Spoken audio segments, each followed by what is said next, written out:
Kaana wax yar ayay u jirtay, sidaas darteed waxay ku qasbanaayeen nimanku inay markaasi sharqanta joojiyaan. Habeenka maadaama uu ahaa mid degan, Toshihiro hurdo ayaa haysay. Sharqantooda markii laga soo tago, sharqanta kaliya la maqlay waxay ahayd midda caleemaha. Kadibna Toshihiro wuu halaagooday.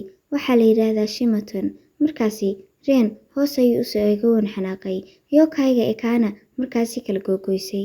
Ren markaasi hoos ayuu u eegay. Waxaan u maleynay in aamusnaan rabtina ku socotid. Kadibna Toshihiro wuxuu yiri waa caajisanahay. Arrintaasi caajis way ka weyneed. Wuu daalnaa. Wuxuu ka daalnaa iska socodkan uu digsi ahaan ugu socdo. Wuxuu rabay jirkiisa inuu u soo laabto. Wuxuu rabay inuu dib ugu soo laabato awoodiisii. Kaana oo rabto markaasi inay argoosatana way daahinaysaa arrintaas. Wuxuu rabay Kaana markaasi inuu kaxaysto boqortooyadiisa si uu u sameeyo caadooyinkii laga rabay si uu jirkiisa u soo ceshto. Laakiin wuu iskhilaafsanaa. Kaana waxay ahayd gabar awood badan oo caqli badan inkastoo cadaabta loo diray. Laakiin ma uusan aaminsanin in dhiigga Yokai-ga uu qof cadaabta ka soo celin karo. Inkastoo ay taasi ahayd midda uu Ren aaminsanaa, balse laga yaabaa haddii ay taasi run tahay inay Kaana laftirkeedu ay jaanis leedahay. Toshihiro wuxuu rabay inuu soo ceshto boqortooyadiisa, laakiin sidoo kale waxa uu rabay qof dhaxlaa. Kaana haddii ay markaasi disho Hiroto, waxa ay ku sii fogeynaysaa arrintaasi cadaabta. Maya, ayadu way u dhamaatay. Toshihiro waxa uu u baahan yahay waxay tahay inuu nafsadiisa uun ka fekero. Sheerkan ayaa markaasi gadaashooda ka yeertay, taasoo labadii nin istaajisay. Hortooda Kaana way iska socotay, ayadoo madaxeedu hoos u degan yahay. Ma aysan maqlin sida muuqata sharkanta. Markaasna Toshihiro waxa uu eegay geedaha ku taxan agagaarkeeda. Toshihiro waxa uu dhaqaaqay dhinaca sharkanta si uu u soo arko waxa sameynaya. Inkastoo Ren markaasi marar badan ku celcelinayay soo laabo, laakiin ma uusan soo laaban. Waxaabad moodaa inuu wax u jiidayeen dhinaca sharkanta si uu u arko markaasi. Wuxuuna dareemay nafis. Xagee baad u socotaa? Maxaana weeye ayuu weydiiyey. Waxba maaha, waa kaliyaato. Isla daqiiqadiiba hore ayaa loo soo jiiday. Dhulka ayuuna markaasi ku dhacay. Isma ilaalin kartid miya? Ayuu weydiiyey isagoo xanaaqsan. Ma uusan rabin inay Kaana ka lunto, taasoo markaasi tuulada sii galisay. Markaas wuxuu soo kiciyay Toshihiro. Meel miyaa ka xanuunaysa ayuu weydiiyey. Toshihiro isagoo aamusan ayuu madaxa ruxay. Kadibna wuu soo fariisiyey. Soo kac, ma rabno inay naga lunto. Kaana ayuu ka daba orday, laakiin marmar ayuu gadaal soo eegayay isagoo hubinaya odaygii, kaasoo u ekaa mid wareersan. Tuulada yari saacadahan habeenkii ma aysan ahayn mid degan. Waxaa la maqlayay muusig iyo qosol ka imaanaya daaqadaha. Markaasi Ren aad ayuu uga welwelay Kaana, sababtoo ah ma ahayn meeshan meel ammaan oo aynay joogto. Laakiin wuxuu arkay inay si kasta meeshan u timaaday, iyadoo raadinaysa aabaheedu xumaa, isla kii ayada soo koriyey. Ismuu dhahayn waxaad ogaan doontaa in gabadhii iska dabiiciga ahayd ee run ahaantii tahay amiirad, laakiin nasiib darro weligeed kuma noolaan doonto nolol raaxo leh iyo sidoo kale xushmad. Ren wuxuu eegay odaygii, kaasoo markani gacmihiisa u eegaya sidii inuu markii ugu horreysay noloshiisa arkay. Laga yaabaa odayga markii uu dhacayay inuu madaxiisa dhulka ku dhufsaday. Hadda kama uu welwelsana odaga weyn. Waxa uu ka welwelsanaa nimanka qaar siday u eegayeen Kaana. Haddii ay caqli leedahay, way dhaafi doontaa, laakiin taa beddelkeed ayakii ayay u dhaqaaqday, ayadoo u hor istaagtay nimankii sarxaansanaa. Asagoo isku xiriirinaya inuu maqlo, laakiin waxba uu ka maqli waayey meesha uu ku dhuumanaya darteed.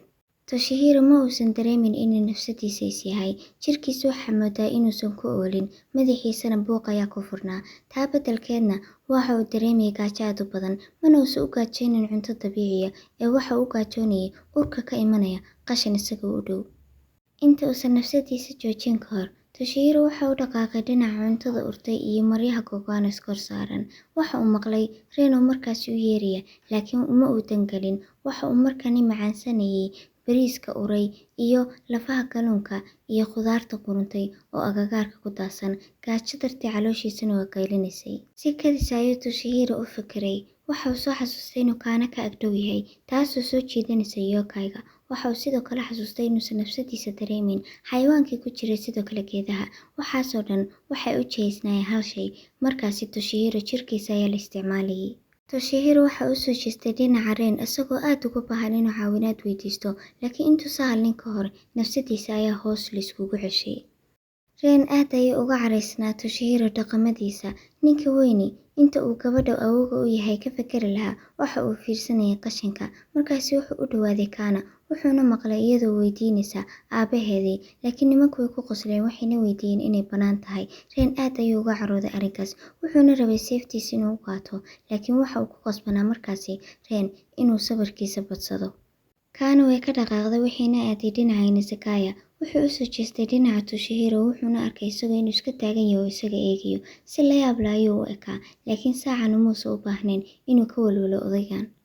Ren wuxuu u tegay nimankii wuxuuna weydiiyey si xoog leh, ma taqaanaan Hiroto? Waxa uu ku noolaa tuulo Nido. Nimankii ayaa is yidhi, muxuu qof walba nooga wareysanayaa Hiroto, ayagoo markaasi oo sarxaansan oo iska qoslaya. Ren markaasi sabarka ayaa ka dhammaanayay, wuxuu soo qabsaday seeftiisa, kadibna waxa uu soo saaray in yaroo keliyaato si ay nimanku u arkaan. Asaga ninkaasi waa dambiile, waxaana u baahan boqorka, intaa kaliya ayaa u baahantiin inaa ogaataan. Nimankii aad ayay u naxeen. Hiroto waxaan aragnay isagoo galaya meesha dumarka jirkooda ka ganacsada, mana uusan ka soo bixin. Ninka kadibna saaxiibkiisa ayuu iljabiyey. Laga yaabaa inuu weli meeshaas joogo oo uu markaasi naaga la raaxaysanayo. Ren aad ayuu uga labalabooday, wuxuuna markaasi ku farxay inaysan Kana aadin meeshaasi.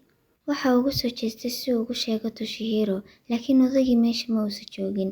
Markaasi ma uusan rabin inuu ka walwalo raadinta odagaasi, sababtoo ah hadda waxa uu helay meesha uu joogo Hiroto. Markii ay nimanka u sheegeen meesha uu ku yaalana, wuu aaday dhinacaas si uu u soo qabto. Intaasoo dhan kadib, Kana wax nasiiba kuma aysan yeelan si ay u hesho arrin ku saabsan Hiroto. Raggu ma aysan rabin inay la hadlaan, dumarkana waxay u fiirinayeen si la yaab leh, sababtoo ah sida muuqata meel bannaan ayay ka timid. Markaasi waxaa loo jeeyay Kana dhinac meel lagu nasto ah, waxayna aaday dhinacaasi si ay ugu nasato.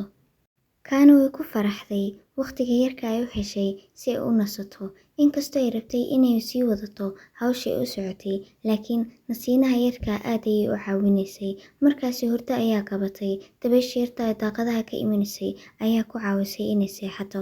Meel fog ayay waxay mooday inay ka maqashay sharqanta digsiyaasha, laakiin uma aysan dangelin. Waxay is tiri dumarka iyo carruurta ayaa cunto karinaya ama shaah u karinaya dadka safarleyda ah. Inkastoo indhaheeda xirnaayeen, waxay dareentay dareen ah inay wax ka agdhow yihiin, waxaasna aad uu u soo dhowaanayay. Si kadisna waxay maqashay wax dhulka ku dhacay ayada agteeda, isla markiina indhaha ayay kala fudhay. Aad ayay uga naxday markay aragtay Toshihiro iyada u dhoola cadaynayo. Dhoola cadayntaasoo aad u cabsi badan, wayna ka sii naxday markay aragtay dhiig afkiisa ka daadanaya, isagoo cunaya markaasi hilib qayriin. Way qaylisay markay aragtay Toshihiro markaas soo saaray inuu mindi wato. Waqtigaagii ayaa la gaaray Kana, ayuu dhahay markaasi, asagoo iyada soo weeraray. Meeshii lagu ganacsanayay dumarka jirkooda, waxaa loo sheegay markaasi Ren inuu Hiroto ku jiro qolalka mid ka mid ah, laakiin waa loo diiday si uusan markaasi uga qasin. Markaasi wuu yeelay oo wuu sugayay, asagoo ka fikiraya waxa uu ku samayn doono markii uu soo baxo, ma inuu xiraa amase dilo, sababtoo ah Kana wuu dili gaaray xaaskiisana wuu dilay. Ren wuxuu is yiri seeftaada taabo, markaas ayuu ogaaday meeshii inay ku jirin. Qof ayaa isaga markaasi seeftiisa ka xaday. Meel fog ayuu wuxuu ka maqlay qaylada haweeney, isla markiina wuu gartay inuusan isku khaldi karin. Taasi waxay ahayd Kana. Wuu ka soo cararay gurigii isagoo u ordayay dhinaca ee qaylada markaasi ka yeeraysay. Markii uu albaabka furay wuxuu arkay 4 haweeney oo markaasi geeska iska ururiyay, ayagoo markaasi ay fiirinayeen nin gaaban oo u eg digsiga cunto lagu kariyo oo markaasi weeraraya Kana. Toshihiro markaas ayuu dhaareen, maxaad samaynaysaa? Asaga ma ahan waxaan, ayay dhahday Kana, ayadoo ay ka leexanayso seefta. Kadibna waxay kor u qaaday gacanteeda ifaysay, asaga waa yokai.